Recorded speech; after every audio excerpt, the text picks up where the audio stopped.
Hello बच्चों, welcome to एवरियल classes. आपका स्वागत है। मेरे प्यारे बच्चों, आज फिजिक्स का एक टॉपिक है जिसका नाम है प्रतिरोध। प्रतिरोध के बारे में आपको समझाने के लिए मैं आया हूं।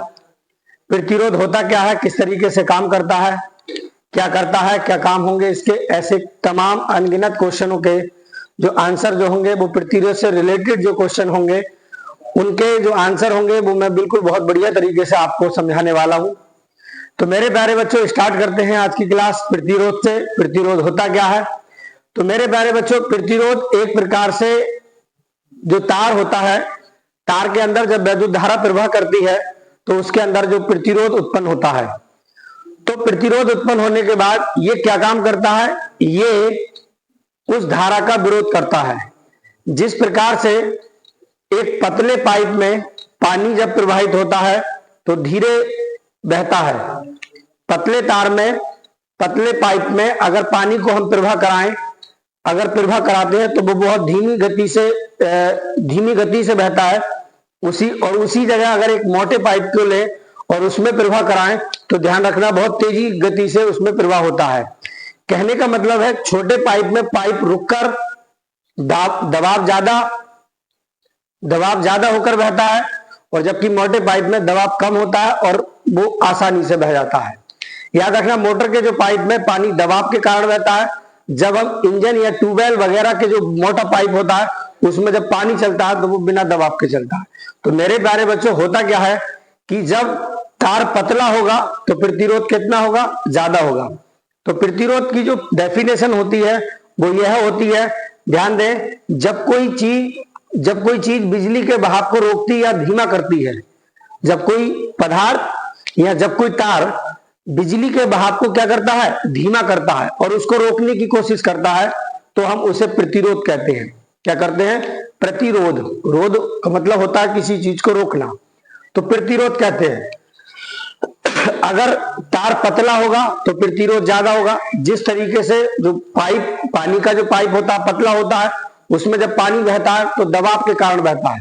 इसीलिए अगर उसकी जगह हम तार को रखें तो तार जितना पतला होगा, याद रखना, प्रतिरोध उसमें ज्यादा होगा। उसमें करंट जो होगा वो बहुत दबाव के कारण उसमें होगा। इसीलिए जो ज्यादा पावर की जो मोटर है या फिर आपके फ्रिज है या फिर वॉशिंग मशीन वगैरह है, ये पतले तार से नहीं चलाई जा सकती। ज्यादा पावर की चीज पतले तार से नहीं चलाई जा सकती, क्योंकि पतले तार में जैसे करंट प्रवाहित करते हैं तो वहां पर प्रतिरोध रोकता है। उस जो इलेक्ट्रॉन जो बहते हैं उनको, आयनों को क्या करता है, रोकता है, और दबाव कहता है। और जब दबाव ज्यादा होता है, प्रतिरोध ज्यादा हो जाता है पतले तार में, तो वहां पर क्या हो जाता है, पिघलकर टूट जाता है। तो मेरे प्यारे बच्चों, उसी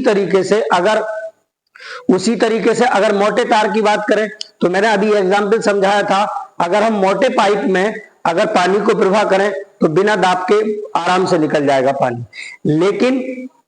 लेकिन पतले तार में ऐसा नहीं था, दबाव के कारण बह रहा था। ऐसे ही मोटे तार में जब इलेक्ट्रॉन जब बहेंगे तो याद रखना, प्रतिरोध क्या होगा, कम होगा। मतलब रुकावट करने का जो बहाव होगा, जो रुकावट करेगा वो क्या होगा, कम होगा। इसीलिए आसानी से तेजी से बह जाएगी। इसी कारण बच्चों ध्यान रखना, आप पतले तार से बल्ब जलाओ और एक मोटे तार से बल्ब जलाओ, याद रखना पतले तार से बल्ब धीमा जलेगा, और जबकि मोटे तार से जलाओगे तो वो क्या होगा, वो तेज जलेगा। क्योंकि पतले तार में क्या हो रहा, करंट को अवरोध पैदा हो रहा था, रुक रहा था, प्रतिरोध पैदा हो रहा था। प्रतिरोध क्या काम कर रहा था, इलेक्ट्रॉनों को रोक रहा था। लेकिन ध्यान रखें, जो मोटा तार होता है उसमें प्रतिरोध क्या होता है, कम होता है। इसीलिए क्या होता है, इलेक्ट्रॉन बहुत तेजी से निकल जाते हैं, उसमें रुकावट क्या होती है, कम होती है। तो आई होप आपके समझ में आ गया होगा। तो मेरे प्यारे बच्चों ध्यान दें, जब कोई तार में या कोई चीज में बिजली के बहाव को रोकती है या धीमा करती है, उसे प्रतिरोध कहते हैं। क्या कहते हैं, प्रतिरोध। अगर तार लंबा होगा तो प्रतिरोध बढ़ेगा। जितना तार आप लंबा करोगे, याद रखना, प्रतिरोध बढ़ेगा। तार लंबा होगा, काफी दूर तक आप करंट लेके जा रहे हैं, तो वहां पर क्या होगा, वो प्रतिरोध रोक कर उसके करंट को क्या काम करेगा, क्षय करता रहेगा, उसको रोकेगा, धीमा करेगा। याद रखना, अगर तार पतला होगा प्रतिरोध बढ़ जाएगा। मैंने अभी समझाया था, जिस तरीके से मोटर का पतला पाइप होता है उसमें बहाव पानी का कम होता है, क्योंकि क्या रोकता है, उसको दबाव देता है, उसको क्या करता है, प्रेशराइज करता, रोकता है। अगर वही पानी मोटे वाले पाइप में अगर बहाया जाए तो वो क्या हो जाएगा, एकदम बाहर निकल जाएगा। कोई रुकावट उसमें नहीं होगी। अगर तार मोटा होगा तो प्रतिरोध क्या होगा, कम होगा। अगर पाइप मोटा होगा, ध्यान दें, तो पानी आराम से निकल जाएगा। तार मोटा होगा, इलेक्ट्रॉन आराम से बह जाएंगे। समझ में आई बात नहीं? और तार छोटा होगा, प्रतिरोध घटेगा। प्रतिरोध क्या होगा, अगर तार बहुत इतना बड़ा तार है तो उसका प्रतिरोध क्या होगा, कम होगा। लेकिन अगर बहुत बड़ा तार है तो प्रतिरोध क्या होगा, ज्यादा होगा। क्योंकि इलेक्ट्रॉन जब बहेंगे तो ज्यादा बड़े तार में क्या होगा, ज्यादा प्रतिरोध होगा, और ज्यादा प्रतिरोध होगा करंट को रोकेगा। इसीलिए अगर हम बैटरी से करंट को अगर हम बहुत दूर तक लेके जाएं तो याद रखना ज्यादा देर तक वो बैटरी नहीं चल पाएगा, क्योंकि आधा करंट क्या होगा, उसमें क्षय हो जाएगा, उसमें केबल में क्या हो जाएगा, कार्य हो जाएगा, क्षय हो जाएगा। समझ में आई बात नहीं? क्योंकि प्रतिरोध लगेगा। प्रतिरोध ज्यादा लंबाई दूरी पर, बहुत दूरी पर अगर लेके जाते हैं हम करंट को, एक जगह से बहुत दूरी पर लेके जाते हैं, तो मेरे प्यारे बच्चों प्रतिरोध ज्यादा हो जाता है, और प्रतिरोध उस करंट को रोकने की कोशिश करता है। प्रतिरोध क्या काम करता है, प्रतिरोध का काम ही यही है, करंट को रोकना, इलेक्ट्रॉनों को अवरोध पहुंचाना। तो इलेक्ट्रॉन क्या होते हैं, अवरोध होते होते क्या होते हैं मेरे प्यारे बच्चों, वहां पर रुक जाते हैं। तो इससे वो क्या होता है, क्षय होता है उसका, ताप के कारण होता है, चुंबकीय प्रभाव के कारण होता है। जब कोई चीज जा रही हो उसे रोक रहे हो तो क्या होगा, टेम्परेचर बढ़ेगा। इलेक्ट्रॉन अगर रोकेंगे तो टेम्परेचर क्या हो जाता है, बढ़ जाता है। तो मेरे प्यारे बच्चों उसीलिए वो क्या हो जाता है, करंट क्षय हो जाता है। तो अगर हम एक जगह से बहुत दूर तक करंट लेके जाए तो बैटरी उतनी देर तक नहीं ले सकता। लेकिन पास की अगर हम बात करें, पास में अगर लेके जाए तो वो बहुत देर तक चल सकता है। जैसे जैसे हम किसी चीज को दूर अगर लेके जाएंगे तो वहां पर जो लाइट के जो क्षमता है वो क्या धीरे धीरे कम होती चली जाएगी, और जैसे जैसे कम तार, छोटे तार से जलाएंगे तो ज्यादा तेज जलेगा और जितना करंट भी नहीं खाएगा। अगर उस तार को बहुत दूर तक लेके जाते उस तार से करंट को, तो ध्यान रखना क्या होगा, उसमें प्रतिरोध होगा और ज्यादा करंट खाएगा, मतलब ज्यादा करंट का हास होगा। किसकी बात है, सब प्रतिरोध की बात। तो प्रतिरोध का सूत्र क्या होता है बच्चों, R बराबर B अपॉन I। R क्या है यहाँ पर, प्रतिरोध, B कौन है, विभवांतर, I कौन है, धारा। याद रखना R और V, R समानुपाती V जो होता है जितना प्रतिरोध होगा उसके अंदर उतना ही विभवांतर होगा। लेकिन याद रखना अगर हम प्रतिरोध बढ़ाएंगे तो धारा क्या होगी, कम होगी। बात भी सही है बच्चों। याद रखना अगर एक तार है और तार में आप प्रतिरोध बढ़ा रहे हो, मतलब इलेक्ट्रॉन आ रहे हैं और तुम उन्हें रोकने की कोशिश कर रहे हो, प्रतिरोध आपने बढ़ा दिया तो इलेक्ट्रॉन के पास हो जाएंगे उस जगह से। कहने का मतलब है, बात को समझना है। यहां से ये मान लो एक प्रतिरोध है, क्या मान लो, प्रतिरोध है। तो प्रतिरोध कब उत्पन्न होता है, जब किसी तार में धारा प्रवाहित होती है तो वह क्या हो जाता है, उत्पन्न हो जाता है, और वो उसी धारा का उत्पन्न होकर क्या करता है, उसी धारा का विरोध करना स्टार्ट कर देता है। समझ में आई बात? जो उसको उत्पन्न कर रहा है, जो उसको बना रहा है, याद रखना उसी को विरोध करता है। तो मेरे प्यारे बच्चों ये चीज नई नहीं है। याद रखना जो व्यक्ति जिसको बनाता है उसका फॉर्मेशन बनाता है, याद रखना आगे चलकर वो क्या काम करता है, उसी का विरोध करना स्टार्ट कर देता है, उसकी बुराइयां करना स्टार्ट कर देता है, उसके काम में रुकावट पैदा करना स्टार्ट करता है। ये इंसानी फितरत है। क्या है ये, इंसानी फितरत है। क्योंकि याद रखना प्रतिरोध किसके कारण उत्पन्न हुआ, विद्युत के कारण, और ध्यान रखना किसका विरोध करने जा रहा है, विद्युत का। समझ में आई बात नहीं? तो किसी चालक तार में जब विद्युत धारा बहती है तो प्रतिरोध उत्पन्न होता है, और वो उसी का क्या करता है, जिसके कारण ये उत्पन्न होता है उसी का क्या करता है, विरोध करता है। जैसे इसमें धारा प्रभावित हुई, धारा प्रभावित होने के बाद इसने क्या काम करा, करंट को ही रोक दिया, और करंट को धीरे धीरे धीरे धीरे धीरे धीरे धीरे धीरे रोकता चला गया, और उसके बाद क्या हो गया, चला गया। तो मेरे प्यारे बच्चों ध्यान रखें, जितना आप प्रतिरोध बढ़ाओगे, याद रखना धारा उतनी कम होगी। मैंने इसको प्रतिरोध को इतना कर दिया, याद रखना यहां से धारा दी तो यहां तक रुकते रुकते जाएगी। तो अब अगर मैंने प्रतिरोध और बढ़ा दिया, वहां तक रुकते जाएगी। तो याद रखना जितना प्रतिरोध आप बढ़ाओगे धारा उतनी धीरे बहेगी। जितना पतला पाइप करोगे पानी उतना ही धीमे बहेगा। ये बात समझ लो। जितना पाइप मोटा करोगे पानी उतना ही तेज बहेगा। समझ में आई बात नहीं? जितना पतला पाइप होगा, भाई यहां पर किसका बहाव है, इलेक्ट्रॉनों का बहाव, और वहां किसका बहाव है, पानी का बहाव। तार के अंदर इलेक्ट्रॉन 1 एम्पियर की वैल्यू होती 6.25 इंटू 10⁻18। 1 एम्पियर में इतने इलेक्ट्रॉन होते प्रति सेकंड। 1 सेकंड में इतने इलेक्ट्रॉन बहाते हैं। जब किसी, मैंने बताया था विद्युत धारा, धारा जो होती है वो किसी बहुत सी चीज की एक साथ फेंकने पर जो बनती है उसे हम धारा कहते हैं, चाहे वो जल धारा हो, चाहे फिर वो इलेक्ट्रॉन की धारा हो, चाहे विद्युत धारा जिसे हम कहते हैं। इलेक्ट्रॉन द्वारा क्या उत्पन्न होती है? विद्युत धारा। जब इसके अंदर इलेक्ट्रॉन जाएंगे तो ये क्या काम करेगा? इसका विरोध करेगा। तो धारा क्या तेज बह जाएगी? नहीं बहेगी, धारा तेज नहीं बहेगी। तो मेरे प्यारे बच्चों, आशा करता हूं अगर जितना प्रतिरोध होगा उसके अंदर उतना ही विभवांतर होगा। क्योंकि याद रखना, मैंने एक बात बताई, अगर विभवांतर क्या होता है? इलेक्ट्रॉन को आगे धक्का देता है। इलेक्ट्रॉन को क्या करता है? आगे धक्का देता है। और आगे इलेक्ट्रॉन जब इस तार में आगे की तरफ भागते हैं तो यहां रोकता कौन है? प्रतिरोध। याद रखना, प्रतिरोध रुकावट पैदा कर रहा है और विभवांतर उसको धक्का दे रहा है। बीच में बेचारा कौन पिस रहा है? वो पिच रहा है इलेक्ट्रॉन। क्या पिच रहा है? इलेक्ट्रॉन। तो इलेक्ट्रॉन क्या होंगे? 6 होंगे। तो वहां पर क्या होगा?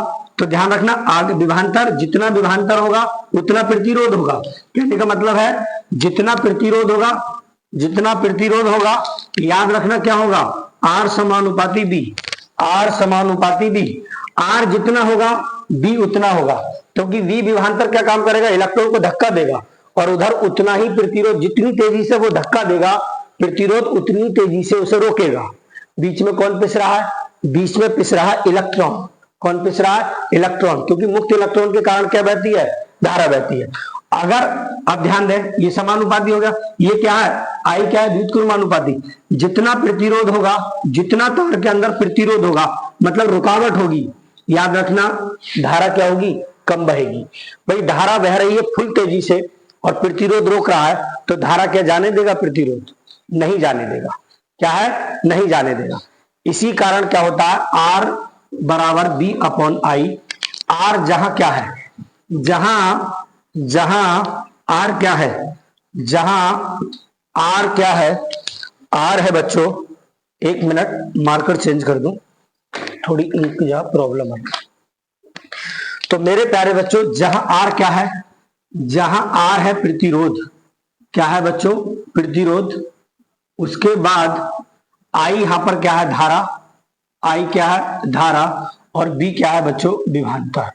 क्या है? विभवांतर। तो मेरे प्यारे बच्चों, इस बात को ध्यान रखना, इसका मात्रक क्या होता है? ओम। क्या होता है? ओम। इसका मात्रक होता है ओम। आपसे पूछा जाएगा कि ये बताइए, बहुविकल्पीय क्वेश्चन है, ऑब्जेक्टिव क्वेश्चन है, एमसीक्यू क्वेश्चन, ये बताइए प्रतिरोध का मात्रक क्या होता है? तो मेरे प्यारे बच्चों, ओम होता है। तो याद रखना, ये ऑब्जेक्टिव बन सकता है कि अगर, ध्यान दें, तार अगर लंबा होता है तो बताइए प्रतिरोध बढ़ेगा या घटेगा? प्रतिरोध बढ़ेगा। जितना लंबा तार होगा उसमें इलेक्ट्रॉन, मैंने एक अभी ये बात समझाई थी, यहां से अगर मैं बहुत काफी दूर तक विद्युत को लेके जाऊं, याद रखना ज्यादा क्षय होगी या कम? याद रखना ज्यादा क्षय होगी, क्योंकि जितने इलेक्ट्रॉन जाएंगे प्रतिरोध ज्यादा होगा। प्रतिरोध इलेक्ट्रॉनों को रोकने की कोशिश करेगा, तो वहां पर क्या होगी? वो ताप के कारण, क्योंकि टेम्परेचर बढ़ जाएगा, टेम्परेचर से क्या हो जाएगी? वो क्षय हो जाएगा। उसके बाद तार पतला होगा, प्रतिरोध बढ़ेगा। तार जितना पतला होगा प्रतिरोध उतना बढ़ेगा। मैंने पाइप का एग्जाम्पल दे दिया। तार जितना मोटा होगा प्रतिरोध उतना कम होगा। तार छोटा होगा प्रतिरोध घटेगा या कम होगा। तो आई होप आपके ये बात बिल्कुल बढ़िया तरीके से आगे होगी प्रतिरोध की। आशा करता हूं मेरे प्यारे बच्चों, आपको बहुत अच्छी तरीके से ये जो रेसिस्टेंस है बहुत अच्छी तरीके से आपको समझ में आ गया होगा। अगला टॉपिक आपका शुरू करते हैं, ओम का नियम। तो मेरे प्यारे बच्चों, बहुत मोस्ट इंपोर्टेंट है ओम का नियम, जो बोर्ड एग्जाम में पूछा जाता है। 2 या 3 नंबर में आपसे पूछा जाएगा ओम का नियम किसे कहते हैं तथा इसका सत्यापन कीजिए। तो अगला टॉपिक हमारा है ओम का नियम। पूछा जाएगा ओम का नियम किसे कहते हैं तथा इसका सत्यापन कीजिए। तो मेरे प्यारे बच्चों, याद रखना, हमारे वैज्ञानिक सर जॉर्ज साइमन ओम ने ये नियम की पुष्टि की, इस नियम को खोजा या इस पर एक्सपेरिमेंट किया। तो मेरे प्यारे बच्चों, जॉर्ज साइमन ओम, ओम का पूरा नाम जो है वो सर जॉर्ज साइमन ओम है। इन्होंने ओम का नियम दिया। मेरे प्यारे बच्चों, हम खाली ओम पढ़ते हैं, इसीलिए इनका नाम, पूरा नाम जो है वो जॉर्ज साइमन ओम है। आगे बात करते हैं हमने इन्होंने क्या कहा। सॉरी बच्चों, इन्होंने ये बात कही, यदि किसी चालक की भौतिक अवस्थाएं जैसे ताप है, दाब है, लंबाई है, क्षेत्रफल है आदि अपरिवर्तित रहे, मतलब उनमें कोई चेंजिंग ना करे, तो डायरेक्टली तब उसके सिरों पर आरोपित जो विभवांतर होगा उसमें प्रभावित होने वाली धारा के अनुपात नियत रहता है। जो अनुपात होगा वो नियत रहेगा, मतलब बी जो समानुपाती होगी वो आई के होगी। इसका मतलब होता है बच्चों, ध्यान रखें, बी समानुपाती का चिन्ह हटाएंगे तो ये हो जाएगा आर आई। उसके बाद हमें आर अगर चाहिए तो आर बराबर क्या हो जाएगा, बी अपॉन आई। उन्होंने एक्सपेरिमेंट किया, इस पर प्रयोग किया, वो करने के बाद देखा। उन्होंने एक्सपेरिमेंट कैसे किया, उन्होंने एक काम करा, बच्चों ध्यान रखें, इस डायग्राम पर जरा ध्यान रखें। इस डायग्राम के अनुसार उन्होंने क्या काम करा, उन्होंने एक प्रयोग किया। उन्होंने आर बराबर बी अपॉन आई ये दिया। उन्होंने कहा यदि किसी चालक की भौतिक अवस्थाएं जैसे ताप, लंबाई, क्षेत्रफल आदि अगर परिवर्तित ना करे, इनमें कोई भी चेंजिंग ना करे, तब उसके सिरों पर जो आरोपित जो विभवांतर होगा वो धारा के अनुपात के बराबर होगा। कैसे, ध्यान दें। उन्होंने क्या काम करा, सूत्र क्या होता है, आर बराबर बी अपॉन आई। यहां हम बात करते हैं बी बराबर आई बराबर आर, बी अपॉन आई बराबर आर। उन्होंने विभवांतर लिया 40, उन्होंने विभवांतर कितना लिया, 40 वोल्ट लिया। उसके बाद आई उन्होंने ली, उन्होंने आई को लिया था 8, कितना लिया, 8। समझ में आई बात। या शुरू में अगर हम बात करते हैं, उन्होंने इस तरीके से देखेंगे, उन्होंने V जो ली, विभवांतर लिया 30 और धारा ली कितनी, 6। तो 6 पंजे 30, प्रतिरोध कितना आया, 5 ओम। उन्होंने देखा प्रतिरोध कितना आया, 5। लेकिन उन्होंने फिर जाके अगले एक्सपेरिमेंट में उन्होंने विभवांतर लिया 40, उन्होंने बढ़ा के देखा और धारा ली उन्होंने 8। धारा कितनी हो गई उनकी, 8। जब उन्होंने विभवांतर 40 लिया तो धारा क्या हो गई, 8। 8 5 जा 45। जब उन्होंने ये बात कही, उन्होंने आगे जाकर प्रतिरोध लिया कितना, 50, तो धारा कितनी हो गई, 10। 10 पंजे 50। प्रतिरोध क्या रहा, तीनों प्रोसेस में प्रतिरोध क्या रहा बच्चों, समान रहा। कहने का मतलब है जिस तरीके से उन्होंने विभवांतर बढ़ाया, विभवांतर को क्या करा, उन्होंने बढ़ाया, विभवांतर ने, परिपथ ने धारा उसी के हिसाब से क्या कर ली, एडजस्ट कर ली, और प्रतिरोध कितना ले आया, 5। इसमें उन्होंने 40 विभवांतर किया, उसी हिसाब से परिपथ ने धारा को क्या करा, एडजस्ट किया, और प्रतिरोध कितना दिया, 5। उसी प्रकार से उन्होंने विभवांतर को 50 बढ़ाया, वोल्ट मीटर से नापा। उसके बाद उन्होंने अमीटर से धारा नापी तो 10 थी, विभवांतर 5 था, प्रतिरोध कितना आया, 50 था, प्रतिरोध कितना आया, 5। तो उन्होंने ये कहा कि अगर हम बी बढ़ाएंगे तो आई अपने आप बढ़ जाएगी। बी बढ़ाएंगे तो आई जो है वो अपने आप बढ़ेगी, क्योंकि बी समानुपाती आई। समानुपाती का चिन्ह हटाया, बीच में रेजिस्टेंस आर, तो बी बराबर क्या हो गया, आर आई। आर को निकालना है तो आई जो गुणा की है वो कहां पहुंचा, दिभाग में, आर बराबर बी अपॉन आई। जैसे जैसे विभवांतर बढ़ाएंगे, विभवांतर अपनी आप ही उसे एडजस्टमेंट कर लेगा और प्रतिरोध को क्या करेगा, समान लाएगा। तो मेरे प्यारे बच्चों ध्यान दें, इस डायग्राम पर ये जो होती है वो कुंजी है, ये आपकी बैटरी है, ये वोल्ट मीटर है जो विभवांतर को नापता है, ये अमीटर है जो धारा को मापता है, और ये है प्रतिरोध। मेरे प्यारे बच्चों, जब सर जॉर्ज साइमन ओम ने जब धारा को प्रवाहित किया, तो वहां पर जब धारा प्रभावित होती है तो बच्चों मैंने अभी बताया था आपको इसी टॉपिक में कि प्रतिरोध उत्पन्न होता है। प्रतिरोध ने इस धारा को क्या करा, विरोध किया। विभवांतर से जब विभवांतर यहां नापा गया और यहां धारा नापी गई तो प्रतिरोध क्या था, समान। प्रतिरोध क्या था, समान। धारा नियंत्रक कह सकते हैं इसे, धारा नियंत्रक कंट्रोल करेगा यहां पर।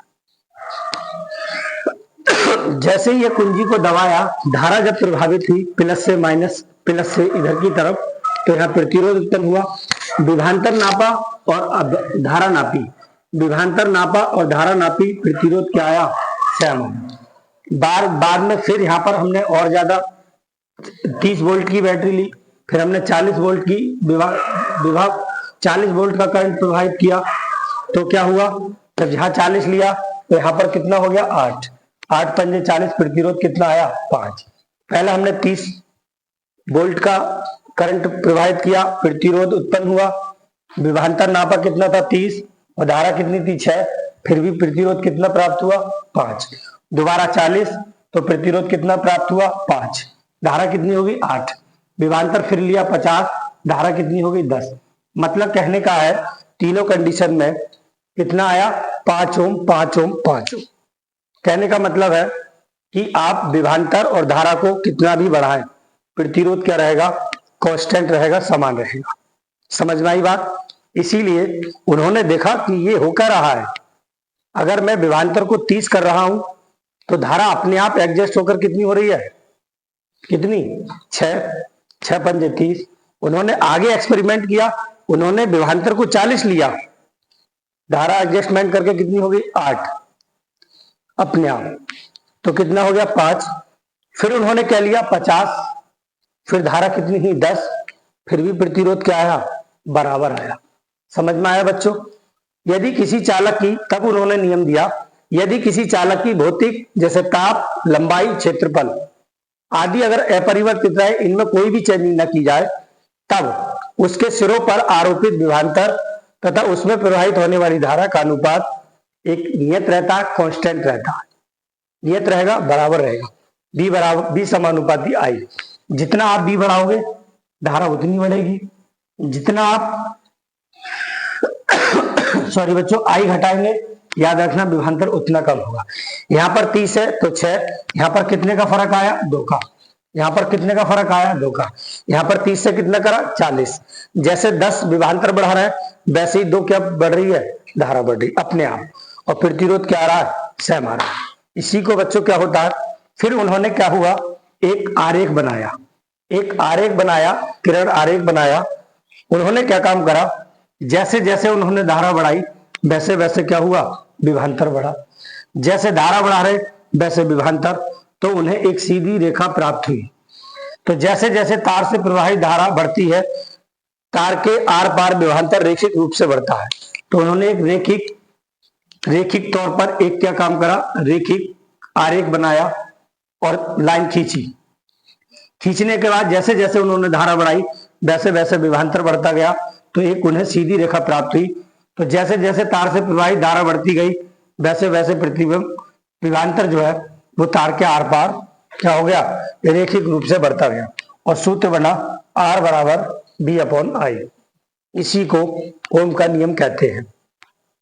तो मेरे प्यारे बच्चों, आपसे अगर पूछा जाए, एग्जामिनर आपसे पूछे कि ये बताइए ओम के नियम का सत्यापन में क्या क्या चीज आवश्यक है, तो पहला नंबर पर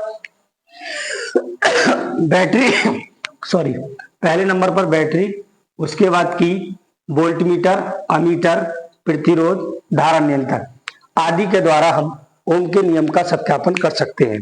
ओम का नियम क्या होता है बच्चों, ध्यान दें। यदि किसी चालक की भौतिक अवस्थाएं जैसे ताप, लंबाई, क्षेत्रफल आदि अपरिवर्तित रहे, तब उसके सिरों पर लगने वाला जो विभवांतर है वो तथा उसमें जो प्रवाहित होने वाली जो धारा है, याद रखना नियत रहती है, कांस्टेंट रहती है। तो मेरे प्यारे बच्चों, आई होप आपको ये नियम बहुत अच्छी तरीके से समझ में आ गया होगा। तो आप स्क्रीनशॉट ले सकते हैं इसका। तो मेरे प्यारे बच्चों, जॉर्ज साइमन ओम ने सर्वप्रथम इसको एक्सप्लेन किया और एक्सप्लेन करने के बाद आपको बताया। उन्होंने अलग अलग वोल्टेज में विभांतर लिया और धारा उसी के हिसाब से क्या हुई, एग्जैक्ट हुई। उसके बाद प्रतिरोध क्या आया, समान आया। तो मेरे प्यारे बच्चों, आशा करता हूं आपको ये मेरी जो टॉपिक है ओम का नियम बहुत अच्छी तरीके से समझ में आ गया होगा। तो क्लियर, बढ़िया तरीके से बच्चों आप तैयारी करें बोर्ड एग्जाम की। थैंक यू, धन्यवाद, जय हिंद।